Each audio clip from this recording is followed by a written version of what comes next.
I'll know very well. Okay. I've been paying attention. I stand corrected. All right, Kyle, well, thanks. These neutral site games, it seems like they're happening more and more in college basketball. You guys have a lot of them, and it seems like next year you'll have some too. Is there an NIL component? Is there a net rankings component where you both can kind of get a neutral site game instead of one home? You know what I mean? Are those both factors? Are there other things? Yeah. Yes, postseason as well. Okay. You know, there's usually some NIL opportunities attached to these type of things. There's some postseason. Getting the environment of a neutral site, getting a chance to play in a big, obviously Greensboro Coliseum is not an NBA arena, but it's an NBA-sized arena. It's oftentimes an NCAA tournament site, obviously an ACC site for Wake Forest. And then the net, exactly, you brought it up. It's obviously very close to Wake Forest's campus, and as a return game, will be in Detroit, which will be very close to Ann Arbor. But it's still a different feel. It's not like being on campus and having the students. So it's something we want to work in for those reasons. But also, we love the home and homes as well, which we'll see against TCU. Good. How excited are you to return back home and get an opportunity to coach Greensboro? It's great for me personally, having grown up in North Carolina. I've probably been to at least 30 games at the Greensboro Coliseum. They used to play in the ACC tournament there basically every year, which was, an hour from when I lived in Charlotte, an hour from when I lived in Durham. So it'll be cool. It'll be a cool feeling being down on the court for the first time, never been on the court. So personally, it'll be really cool. But more so than that, just our team having to play a really, really, really good Wake Forest basketball team, really good, really well coached, really talented. Getting the challenge of that and then being at home is just a bonus for me personally. So I guess instead, not needing to give away the game plan, but what have you seen from Wake Forest and the type of matchup you guys have? For sure, obviously the headliners are the two guards, Salas and Hildreth. Really, really score the ball. Really super talented, all ACC, potential All-American type candidates. They got a nice rotation of big athletic guys as well. Got some shooting on the wings, so they're a handful offensively. I know they haven't quite probably hit on all cylinders these first two games like they're capable of, but we definitely have our hands full, and we're gonna have to play a really, really sound game. What is it about Salas's game that makes him such a threat? His athleticism, his size, and then his ability to get in the paint, stop, shot fake, and obviously combine that with being able to make threes.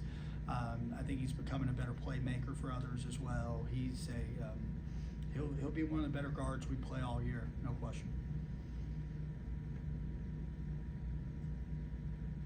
What can you improve on after that opening game? And I guess is it key to make sure that guys don't think it's maybe always going to be that comfortable? For sure, yeah. There's a lot of film we watched on that opening game. Obviously, a lot of really good stuff. I thought the positives first. I thought were just our team energy, our focus level, our teammates being happy for each other, being happy for each other's success. There was a great camaraderie amongst the group, which is always great to see. Obviously, our shooting has been something that's been a big plus for us these first few games. As far as getting better at, there were some ball screen breakdowns, there's some transition defense breakdowns, there's some stuff defensively that we were a little loose on, and Cleveland State didn't punish us like they could on another day. Part of basketball, sometimes the shots just start falling. Obviously, the glaring weakness would be the defensive rebounding. That's something that's been addressed heavily this week. I feel like it's reasonable to expect that it'll take a little time for this team to gel, just because there's so many new faces. Again, it didn't look like that in the opener, but is it reasonable to expect it will take some time? Absolutely. Yeah, I think I shouldn't say everybody, but most teams in college basketball are going through something similar. Obviously, us to probably a greater degree with a whole new coaching staff. Really, only Vlad Golden's the only one that's heard coach's voice prior to 6 months ago. So this is it's a whole new experience, but it will. It takes time. We've played 3 really good opponents.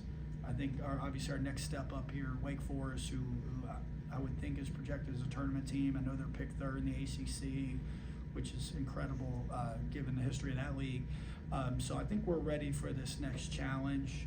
Obviously, we're going to have to learn, and we're going to have to learn on the fly. And you know, they have a core that's been together a lot longer than ours. But I think we're ready for the challenge, and I know our guys are excited for Sunday.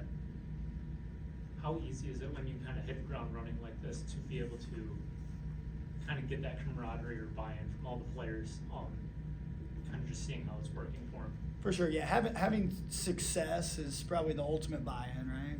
When each individual are having success, you know, you're scoring 100 points in most of these games. Has obviously been exciting for the staff, for the team, for the fans, it sounds like. So, you know, certainly all that helps buy-in, but we're going to see some adversity here really soon. So we got to be prepared to make sure we can handle that just as well as we've handled the success. But our guys they're also really smart too. They know that, you know, when we go back and watch film, even when we win by a large margin, it's like, man, we didn't do this well, we didn't do that well. You know, they know there's a lot of things we have to get better at. They've all came from programs that won at a high level. I think all these transfers played on teams that won conference championships, won NCAA tournament games, and so they know what it looks like and what it needs to look like. Touched upon team energy, specifically being a takeaway you had. We spoke with Will Cheddar earlier today. Seems like he's been kind of a culture captain, so to speak, for you guys. What have you seen from him and his ability to kind of bring these people together to gel? Yeah, he embodies team energy about as much as anybody can. He's fantastic as far as bringing it every single day, being so positive with his teammates, giving us a guy to point to for the younger guys. Say, hey, you know, this is what it should look like. And but people have rallied. You know, obviously everybody's not wired that way, which is okay. You know, we can embrace that.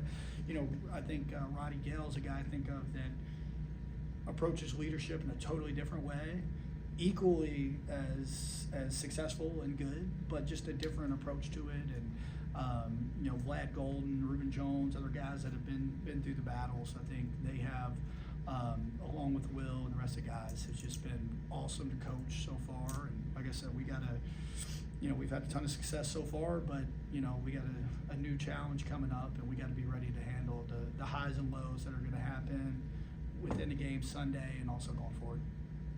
Is it helpful then to have kind of a diversity of leadership styles within a locker room? And if so, kind of, how do you think they fill in one another's gaps, whether it's Roddy and Will or maybe a third party as well?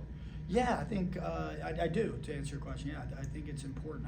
You know, if you had 12 guys like Will out there, we might look like a football team during practice, flying around and running into each other. But no, I think just to use those two, just because they're a little bit opposite. But you know, Roddy is a very calm, soothing effect. He's very, you know, intellectual and brings a lot of really wise words to our team. And then Will brings the fun, brings the passion, brings the energy, brings the excitement, and our guys rally around that. And sometimes you need a little bit of both, and you need the same thing with the coaching staffs. You know, you got to have different personalities for different moments in the game and different moments in practice. And so it's been a blessing these last few months. It's just been unbelievable with these guys, and it's exciting to have this challenge on Sunday. You touched on Will's leadership role. What have you seen from him on the court thus far? It seems like he's been doing pretty well. No, yeah, that's one thing that kind of gets overshadowed with his energy is how well he's played. And you know, I know the good thing is, and we've already seen it in a very small sample size, but we got a lot of guys that can step up and score the ball. Obviously, Will's gotten off to a hot start shooting the ball. You know, his rim runs in transition have been really lethal. Danny Wolf really stepped up the other night with I can't remember, 19 and 13, I think. He had a heck of a game. You know, Vlad, we all know what he could do. He obviously a little bit of a down game. Different night, you know, different nights will be different people's night, and same thing goes with guard rotation. I think we've had a few guys, you know, score 15 plus points already, and you know, we don't know whose night it's going to be or whose afternoon it's going to be on Sunday, but somebody's going to step up and play really well, and we'll make sure we get them the ball, and you know, we enjoy their success. What do you like about that part of the country? What, any Michigan fans that are making the trip, what will they experience down there? Yeah, that's a good question there. I'm personally, I like it because my whole family lives in North Carolina, except for I'm the only one outside the state. But as far as people making the trip, I think this is a beautiful time of year to go. Falls are very similar to up here, probably 10 degrees warmer, so that, you know, might just be sweater instead of a coat. But it's a beautiful area. Probably bring your golf clubs if you like. It's a beautiful time of year for that too. And I know it'll just be fun being back home for me personally. And I think it should be a heck of a game. Anything else? Just a quick one here. Yeah. LJ Kaysen, it seemed at the end of earlier this week's game had a potential like hand little thing. Is he doing well or? He's doing great. He's doing great. He's receiving treatment on it. Nothing major though. Just a little tender. Had it wrapped in yesterday's practice. Not even sure if he's gonna have it wrapped today, but he should be 100%. And how about Ruben? Yep, I know Ruben and Justin Pippen are in very similar boats. They're both day to day. They a little bit here, a little bit there. Just waiting to see how their bodies react to the next couple days of practice, and we'll see on Sunday. Hope for the best. Okay, Coach. Thank you. Thank you. Thanks, guys.